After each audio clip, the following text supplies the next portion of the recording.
So difference between AVNRT and AVRT. First of all, AVNRT का full form है atrioventricular AV nodal re-entrant tachycardia. और AVRT का AV मतलब atrioventricular re-entrant tachycardia.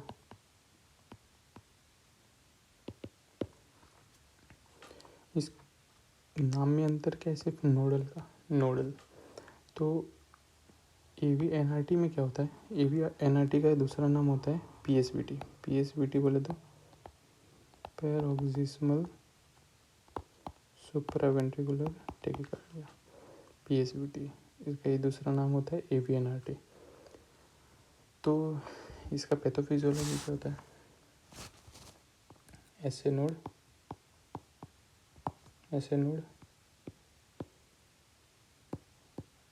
AV node bundle of his परकिंजे fibres. Normal conduction होता है heart में, लेकिन PSVT में क्या होता है, जो AV नोड होता है, AV नोड पे जो कंडक्शन होता है वो दो साइड से होता है, ये साइड से, ये साइड से। मान लो ये वाली जो साइड है ये बराबर काम कर रही है, यहाँ से इम्पल्स आ रहा है से नोड से, यहाँ से बंडल ऑफ हिस एक्टिवेट हो रहा है। और मान लो कि ये वाली जो कंडक्शन फाइबर्स है जो इम्पल्स यहाँ से ट्रांसमिट कर रहे हैं, ये डिफेक्टिव है, ये वाली डिफेक्टिव है। तो डिफेक्टिव होने की वजह से क्या होता,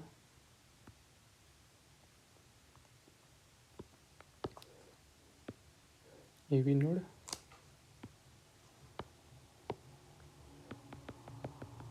ये से गई अपनी, ठीक है। तो अब राइट साइड वाली डिफेक्टिव थी तो क्या होगा, ये इसका जो इम्पल्स है ऐसे मूव कर जाएगा और ये मूव करेगा राइट साइड से होते हुए, फिर से एक सर्किट फॉर्म करेगा। तो इसको, इस मूवमेंट को बोलते हैं हम लोग सर्कस मूवमेंट। ये सेम इम्पल्स जो यहाँ से आ रहा है ऊपर से ऐसे जा रहा है और यही सर्कल फॉर्म करके वापस से इसको स्टिमुलेट कर रहा है, फिर वापस से आएगा, फिर से इसको स्टिमुलेट करेगा। तो नॉर्मल ऐसे नोड का कितना होता है 60 to 100, लेकिन मान लो ये और तेज था, ये 100 पहुँच गया, 100 इम्पल्स दे रहा है पर मिनट। तो अब इसकी वजह से क्या होगा, वेंट्रिकल्स ज़्यादा कॉन्ट्रैक्ट करेगी तो क्या होगा, वेंट्रिकुलर टैकीकार्डिया हो जाएगा पेशेंट को। तो इसके लिए पैरोक्सिस्मल सुप्रावेंट्रिकुलर टैकीकार्डिया, PSVT। ये होता है पैथोफिजियोलॉजी ऑफ PSVT, जिसका दूसरा नाम है AVNRT, AV nodal re-entrant tachycardia. लेकिन अब AVRT क्या होता है, AVRT में ऐसे node AV node bundle of his Purkinje fibres.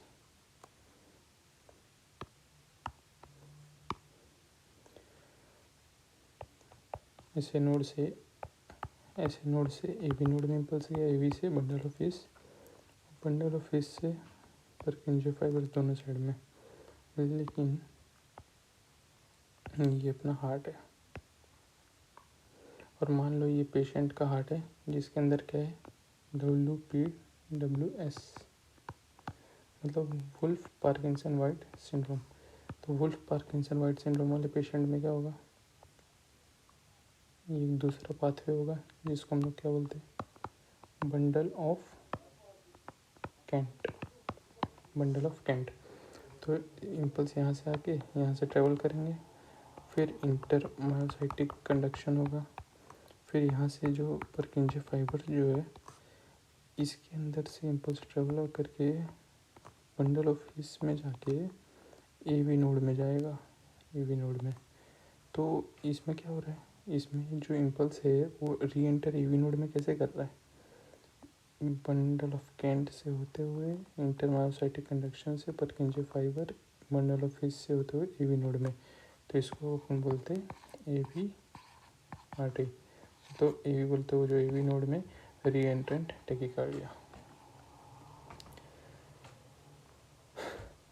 ये दिक्कत है इसमें। और PSVT का ECG कैसा होता है? यदि किसी को PSVT है, पैरेक्सिस्मल सुप्रावेंट्रिकुलर टेकिकार्डिया, तो सीधी सी बात है टेकिकार्डिया है तो मतलब QRS कॉम्प्लेक्स वेरी नैरो होगा, तो QRS कॉम्प्लेक्स बहुत ही नैरो है ना। और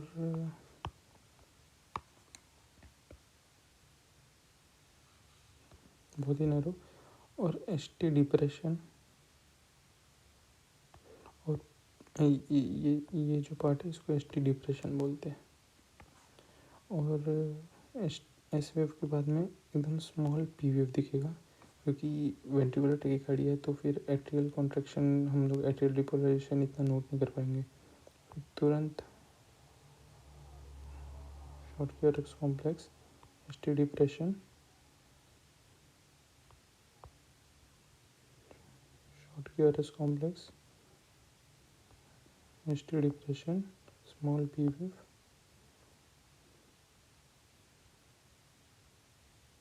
ऐसा इस फैशन में उसकी ECG हमें दिखाई देगी, इसकी PSVT पेशेंट की।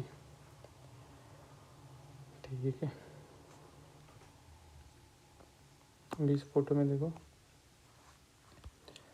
अभी ये जो है AVRT के दो टाइप्स दिए गए, एक है एंटीड्रोमिक और दूसरा है ऑर्थोड्रोमिक।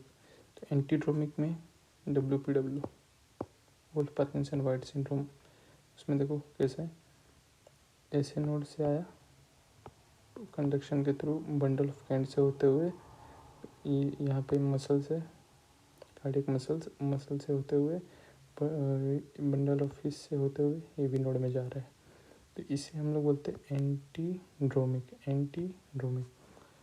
ऑर्थोड्रोमिक में क्या हो रहा है, इम्पल्स आ रहा है नॉर्मली ऐसे नोड से AV नोड में आया, AV से बंडल ऑफ फिश से परकिंजे फाइबर, अब परकिंजे फाइबर से होते हुए वेंट्रिकुलर मसल्स से होते, मायोकार्डियम से होते हुए वापिस से जा रहा है ऐसे नोड, मतलब कंडक्शन के थ्रू, और फिर से जा रहा है AV नोड में। तो इसको ये क्या हो गया, जा रहा है और उल्टा वापस आ रहा है, जा रहा है उल्टा वापस, तो उल्टा वापस आने की वजह से इसका नाम है ऑर्थोड्रोमिक। और एंटीड्रोमिक क्यों, क्योंकि ये दूसरे कंडक्शन पाथवे से जा रहा। तो ये डिफरेंस है ऑर्थोड्रोमिक और एंटीड्रोमिक में।